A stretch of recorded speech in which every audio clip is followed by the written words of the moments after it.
You know, it's a funny thing. All season long, the teams battle it out, one against the others. Some fall by the wayside. Others continue their climb up to glory. And then the season ends and we get to the playoffs. Playoffs, you say? Don't tell them about the playoffs. That's right. The teams continue to battle it out until only two remain for the big game. One will win, receiving the trophy. The other will go home in disgrace. That's the way it is. It always comes down to one team winning and one team going home. Well, I certainly hope you have enough beer and burgers and chips for the big game. But you have to realize that 3,500 years ago, the first original Super Bowl took place down in Egypt land between the Jewish people, the God of Israel, and the Egyptians. That's right. For many, many years, the Egyptians, under the leadership of Paro, led the way. They led the league, year after year, enslaving the Jewish people, causing a Holocaust to the Jewish people. But it wasn't over yet. Oh no, they still had the playoffs. And after the Egyptians received the 10 plagues, God had hardened their hearts, and they drove after the Jews right into the sea.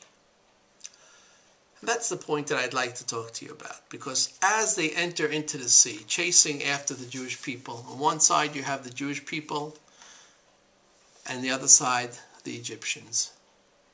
And the Jews enter and exit in peace and go to the other side. The Egyptians are in the midst of the sea when God decides that the evil Egyptian empire must come to an end.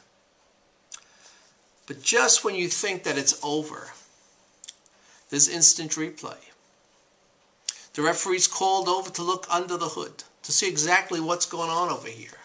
Because at this point, the prosecuting angel goes before the heavenly courts, goes before God himself and says, Elu avdu avodah zarah, ve'elu avdim avodah zarah. Why do you save one as opposed to the other? Both have worshipped idols. Both are in the same boat. If you're going to destroy the Egyptians, destroy also the Jewish people, because both are idol worshippers.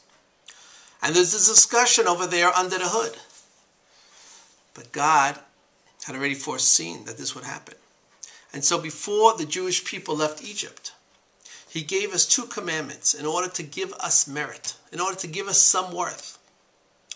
And those, of course, were the sacrifice of Passover and circumcision. Those 2 commandments which were given to the Jewish people was enough to cause us to enter and to exit through the sea, while the Egyptians found their death under the waters of the Red Sea. That's right. One became victorious, the other, well, the other would never play again in the big leagues. That's just the way it goes. The Jewish people had faith. Now, to do their deeds that they did in Egypt, to bring a sacrifice which was called upon, was unbelievably a great test to the Jewish people, to their faith.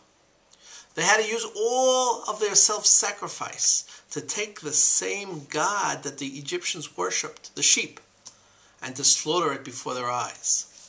The Egyptians were unable to stop them. And because they showed this great faith in God and his commandment that he gave them, they were saved in the nick of time. No overtime. The field goal was kicked with just a few seconds left. And it was a great game. Oh yes. But you see, there were some Jews that were complaining back then.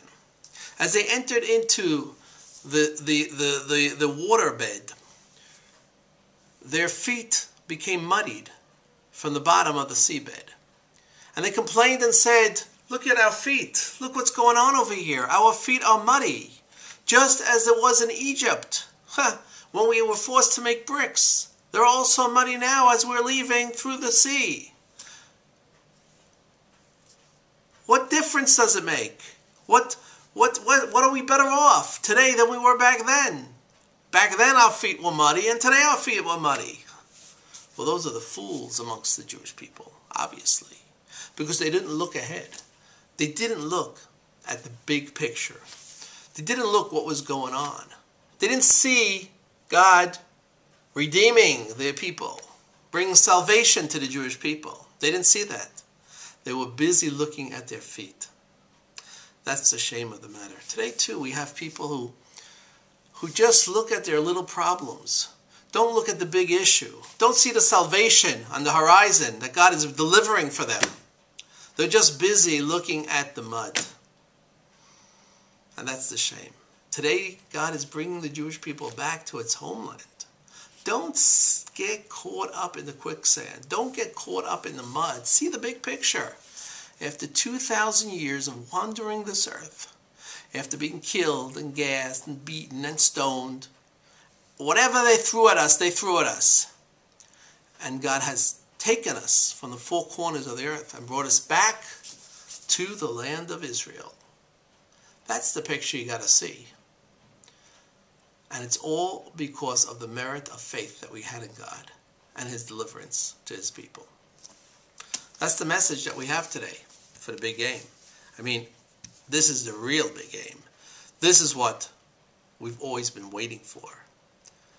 That's the lesson that we learn in this week's Parsha Beshalach, when the Jewish people are leaving Egypt. Don't look at your muddied feet. Don't look at the small details. Sure, there are hardships. Sure, there are troubles on the way. Don't despair.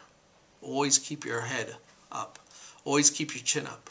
Always look on the horizon.